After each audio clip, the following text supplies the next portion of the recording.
पहले हम डीजल और पेट्रोल की कीमत की बात करते थे, आज सरसों का तेल भी 200 रुपया लीटर हो गया है। दवाई ब्लैक से मिल रहा है, 100 रुपये का वस्तु 150-200 में, 1200 रुपये का खाद 2000 में मिल रहा है। आम पब्लिक जाए कहाँ? ये आप हिंदू के नाम पर सत्ता में आए, आज हिंदू को तो बचा लीजिए। आज हिंदू जो इस कोविड में मरते हैं उसको भी कब्र दिया जाता है।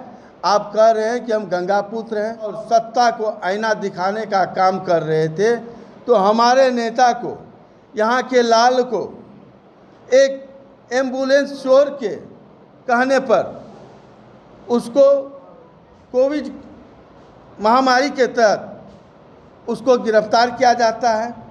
फिर 8 घंटे के बाद उसको पुराने 32 साल के पुराने केस में उसको जेल भेजा जाता है। ये सरकार सत्ता के मदहोश में शहाबुद्दीन साहब के तर्ज पर इसको मारना चाहती है।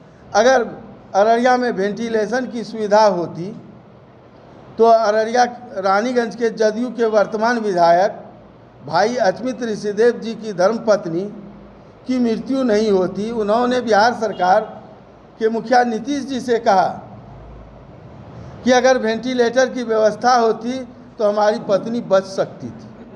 आज महामारी कोविड के कारण पूरा बिहार, पूरा देश परेशान है। आज इस महामारी के दौरान सरकार फेल हो चुकी है। स्वास्थ्य विभाग समुचित रूप से फेल हो चुका है और आम जनता ठेला, रिक्शा, कंधा पर, साइकिल पर अपने मरीज को ले जाते हैं और वहीं पर एम्बुलेंस, एक एम्बुलेंस 40-40 लाख में खरीदा गया और सदर हॉस्पिटल रानीगंज सिकटी जोखी में यूँ पड़ा हुआ है। आज तक उस एम्बुलेंस का रजिस्ट्रेशन भी नहीं हुआ जो एमपी लेट से ख़रीदा गया, न उस पर आज तक कोई चालक है। मात्र 229 किलोमीटर एम्बुलेंस चला है। आज उप स्वास्थ्य केंद्र में स्टाफ एनएम है, डॉक्टर नहीं है, क्लर्क नहीं है, कोई दवाई नहीं है। जहाँ भवन है सिर्फ भवन बन के रह गया है, वहाँ कोई व्यवस्था नहीं है और दवाई तक नहीं है। 90 में यह अररिया ज़िला बना, इतने दिनों के बाद भी आईसीयू का व्यवस्था नहीं है। हम सरकार से मांग करते हैं, अररिया एमपी के द्वारा खरीदी गई एम्बुलेंस जिसका आज तक रजिस्ट्रेशन नहीं हुआ है और किस एम्बुलेंस पर कौन सा ड्राइवर है, एक भी पेशेंट को अगर ये 7-8 वर्षों में कहीं ले गया है तो जो व्यक्ति अगर ये बताएंगे कि हम उस पर इलाज कराने गए हैं तो हम उसको इनाम देंगे। आखिर ये ड्राइवर का वेतन उसको कहाँ से मिलता है, वो कौन व्यक्ति है? आज तक रजिस्ट्रेशन नहीं हुआ और ना ही किसी भी हॉस्पिटल को लिखित में दिया गया है। ये बहुत बड़ा घोटाला है। कमीशन के चक्कर में सारण में के एमपी अपने कार्यालय पर एम्बुलेंस लगा के रखते हैं।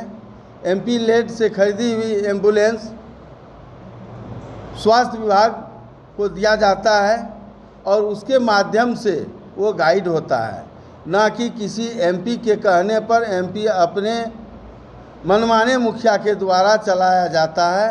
और आज तक उससे जो काम किया गया उस सारण में जो उससे राशि आई वो किसके खाते में गई? आज महामारी के दौरान राजनीति का समय नहीं है, आज जनसेवा का समय है, सेवा का समय, सेवा देने का समय है। राम, कृष्ण, मोहम्मद साहब, बुद्ध और कबीर के विचारधारा को, गांधी के विचारधारा को यहाँ इस देश में, इस राज्य में हटा दिया गया है। सेवक को जेल होता है, और जो भ्रष्टाचार में लिप्त है वो मलाई मारते हैं, एसी में रह रहे हैं। आज जनप्रतिनिधि को इसलिए जनता चुनती है कि दुख में साथ दे और जनता की हिफाजत करे, शिक्षा, स्वास्थ्य, रोजगार की गारंटी दे। ये सरकार कोविड में फेल, बाढ़ में फेल, सुखाड़ में फेल, हर चीज़ में फेल। आज 55 उप स्वास्थ्य केंद्र में 5 उप स्वास्थ्य केंद्र पर स्टाफ है, 50 वैसे पड़ा हुआ है, कहीं पर नहीं है। फॉरबिसगंज में कोविड का वार्ड बना, कोविड सेंटर बना है और वहाँ के प्रभारी ने रिपोर्ट दिया है सरकार को कि 100 बेड वाला एक कोविड सेंटर है, जबकि हकीकत ये है कि वहाँ 50 बेड ही है। इस सरकार को गलत रिपोर्ट दिया है और स्वास्थ्य मंत्री 15-16 साल से लगातार बिहार में हैं। आज इस कोविड ने उसका पोल खोल के रख दिया है, कहीं भी कोई व्यवस्था नहीं है। आज ऑक्सीजन नहीं है, न रेमडेसिविर इंजेक्शन है, न वेंटिलेटर की व्यवस्था है, न आईसीयू है, न डॉक्टर है, न टेक्नीशियन है। तो ये 16 साल से ये सरकार क्या कर रही थी? और स्वास्थ्य मंत्री कहते हैं कि इसमें कोई बहाली में आता ही नहीं है, तो आप इस पद पे क्यों हैं? चुल्लू भर पानी में आपको डूब जाना चाहिए। जो अपनी जनता के हिफाजत के लिए आप वेंटिलेशन मशीन पड़ा है, चलाने वाला नहीं है। अगर अररिया में वेंटिलेशन की सुविधा होती तो अररिया रानीगंज के जदयू के वर्तमान विधायक भाई अचमित ऋषिदेव जी की धर्मपत्नी की मृत्यु नहीं होती। उन्होंने बिहार सरकार के मुखिया नीतीश जी से कहा कि अगर वेंटिलेटर की व्यवस्था होती तो हमारी पत्नी बच सकती थी। ये दुर्भाग्य है कि सत्ताधारी दल के विधायक को जब वेंटिलेटर नसीब नहीं होता है तो आम जनता को कहाँ से होगा? आम जनता भगवान भरोसे सफ़र कर रहे हैं। एक महामारी के भय है, दूसरी ओर पहले हम डीजल और पेट्रोल की कीमत की बात करते थे, आज सरसों का तेल भी 200 रुपया लीटर हो गया है। दवाई ब्लैक से मिल रहा है, 100 रुपये का वस्तु 150-200 में, 1200 रुपये का खाद 2000 में मिल रहा है। आम पब्लिक जाए कहाँ? ये आप हिंदू के नाम पर सत्ता में आए, आज हिंदू को तो बचा लीजिए। आज हिंदू जो इस कोविड में मरते हैं उसको भी कब्र दिया जाता है। आप कह रहे हैं कि हम गंगा पुत्र हैं। आज गंगा मैली हो चुकी है। ग्रामीण नदी में प्रत्येक दिन 2 से 4-5 लाशें भस के आ रही है। वो कहाँ से आती है ये पता नहीं है।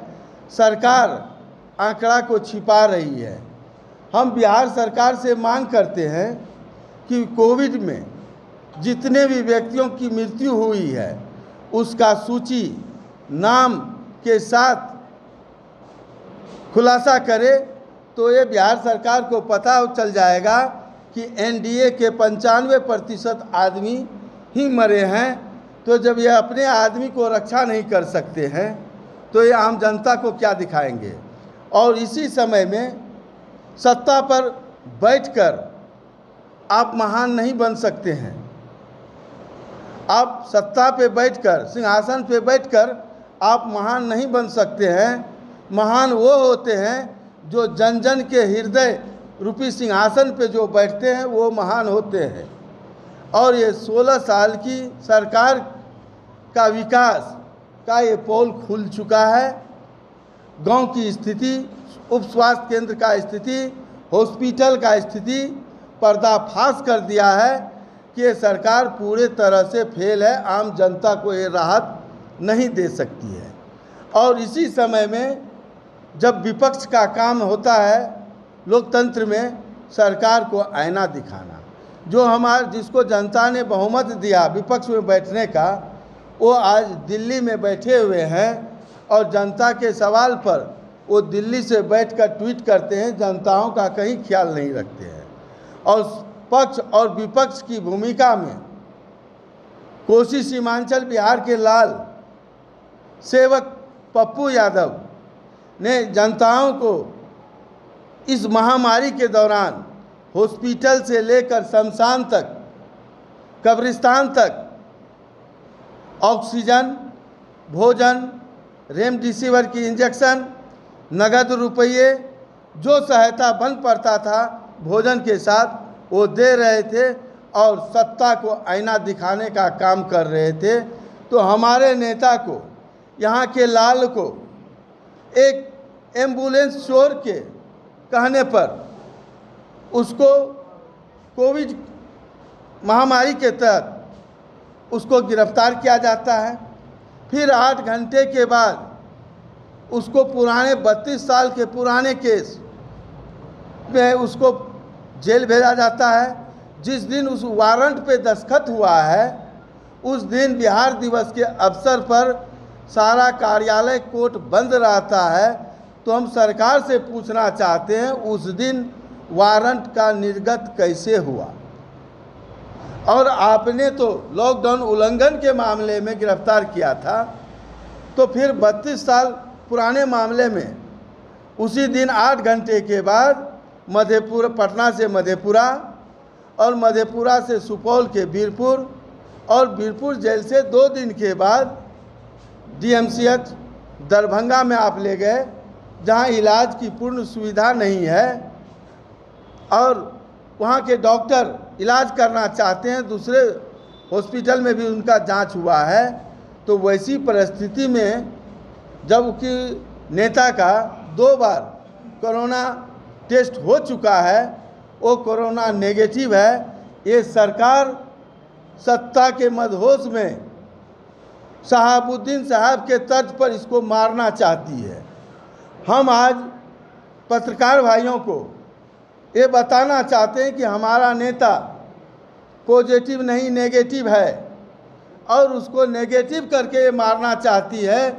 सेवाधारी को इनाम मिलना चाहिए तो उसको मिला जेल।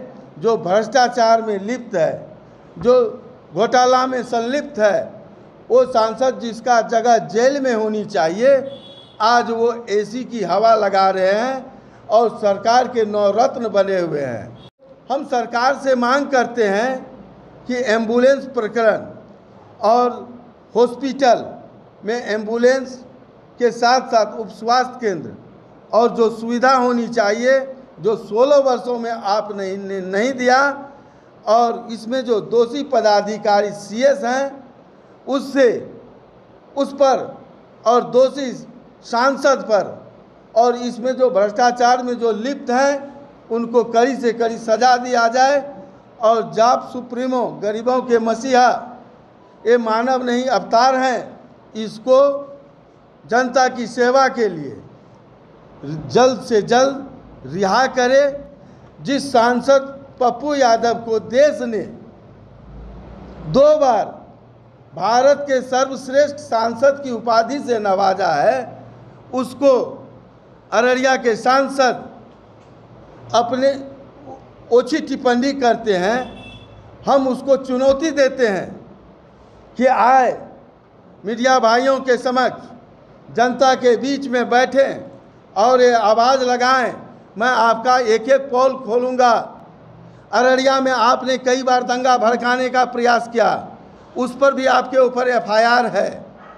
आप जनाब मरहूम तस्लीम साहब के पिकदानी से लेकर आज तक के इतिहास को मैं आपको खोल के दिखाऊंगा।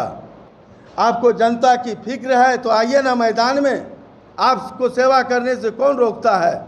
आप आइए, सेवा कीजिए। आपको नहीं सपरता है तो हम लोगों के हवाले कीजिए।